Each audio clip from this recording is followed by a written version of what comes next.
college, they have a family practice residency program. We have about 20 residents in the organization. So we could have queues at times of the day.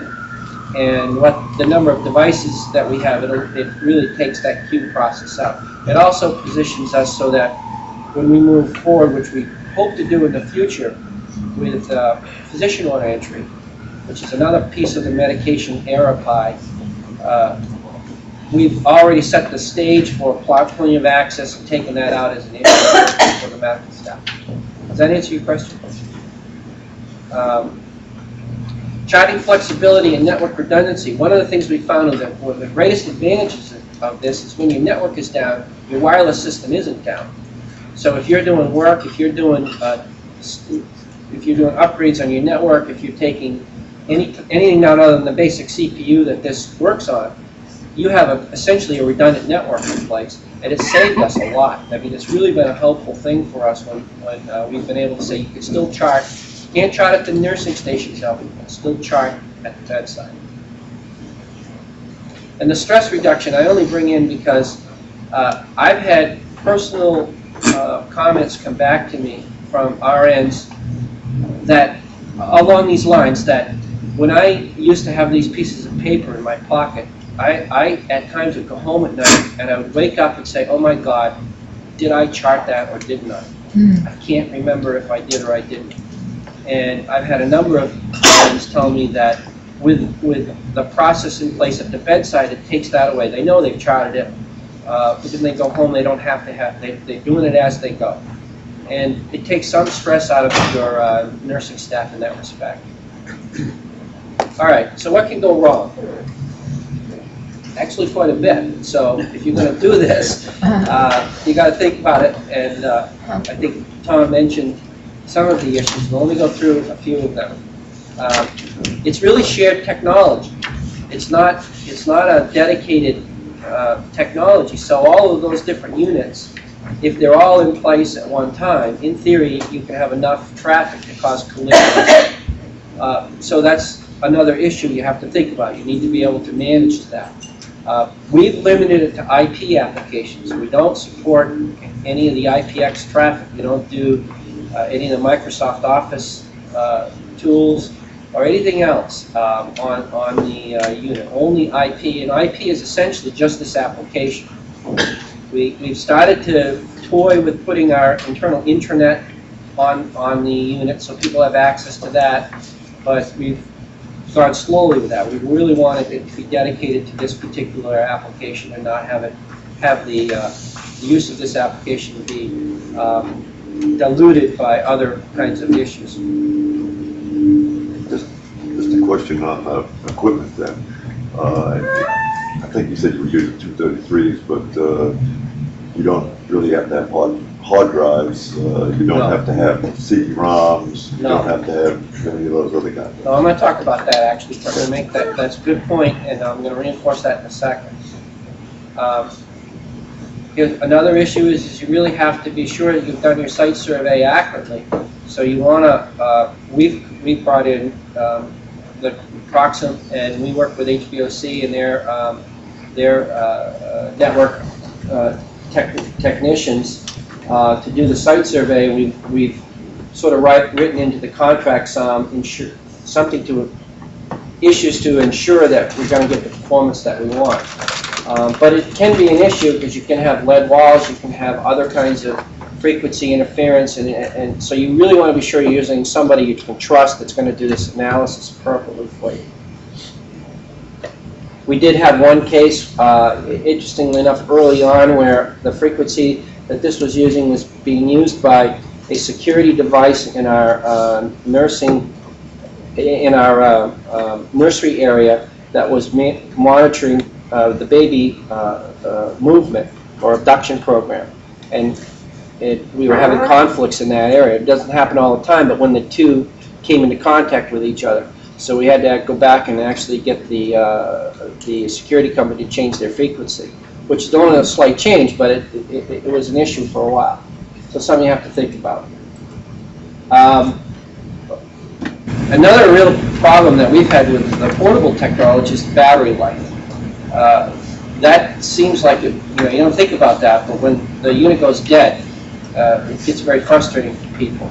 So what we set up is we set up special charging stations near where the cart-mounted units are. And we've done a lot of training with nurses about the importance of plugging those in when they're sitting there. And I can't emphasize that enough because you get a lot of negative feedback. The darn thing doesn't work because it's dead. Keyboard covers are important. You don't want, it's easy for people to be bringing stuff around and have spillage and that sort of stuff. So we use keyboard covers to keep the integrity of the unit in place.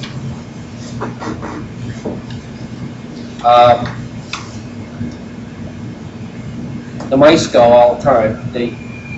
So you have to almost have a stock of external mouse parts on the floor so that people can replace those without having to call your help desk. And here's one that I can't emphasize enough. You don't lock this thing down. If you don't have a real strong policy around what you're going to let people do with it, it's going to drive your support staff absolutely crazy. And we just found that until we used Windows 95 policies and really restricted what people could do, it comes back to Rich's point about hard drives and floppy disks. You don't want them used for that purpose. If they're going to do that, go back to the nursing station and work with them. But you don't want that to happen on these issues. So we've developed a standard laptop image. Essentially, it's just fixed, and if there's any problem, we bring it back, we put the image back on. We actually have swaps. We swap one in to replace the image, and that's how we manage it. It really streamlines the support side. If you don't do that, your cost justification can really take a hit because you're adding people to deal with these laptops on an ongoing basis. And then the last thing I guess I'd point out, and I think Tom mentioned this a little bit, this is technology that's changing rapidly. There's really no standards yet. There's multiple vendors competing for what the standard ought to be for 11 megabits per second. 802.11b standard is being promoted by Cisco, Lucent, Nortel. You also have Bluetooth, which is being promoted by Motorola, Nokia, IBM, Home RF. As you can see, I mean, I don't know who's going to win out in this, and you have to think about the fact that you may end up with a technology in place that may not be a standard down the road. It may not matter if you get enough use out of it and you get the value back and you move on, or it may matter. I think that's, I have one more slide. Yes, and Tom spoke to this also. Clearly, where we're going with the convergence of voice and data with the WAP technologies and some of the things that we're looking at doing, the PDA technology, which is another whole forum next year that Kennedy will be putting on, I'm sure. We'll be talking about all of the issues around managing PDAs in your environment. Not to mention, one you didn't really mention that I labor with a lot is the whole issue of confidentiality and compliance with HIPAA. The last thing I want to do is have a resident leave their palm file in a restaurant and have the owner pick it up and see clinical data on there for somebody he knows and be on the front page of our newspaper. I lose sleep over that. But with that said, our residents are doing just what you said, Tom. They're using it, and we've got to deal with it. And then the issue that 11 megabits is certainly not the end of the evolution. It's going to get faster. It's going to get cheaper. But we really don't know yet how that's going to play out or how soon that's going to happen. I think that's it. Yeah. Questions? Dennis? Can you give us an idea of what it costs you per access point or per unit to install a contract? Let me think about that. I think it's about $350,000 to implement the wireless technology everywhere except for the family place. So we haven't put the 11 megabit per second in our 25-bed family health unit. We call it our family place. So those numbers apply to the rest of the organization. But I could get that number for you, get back to you. I don't really have it. So the rest of the organization was the 20 access points?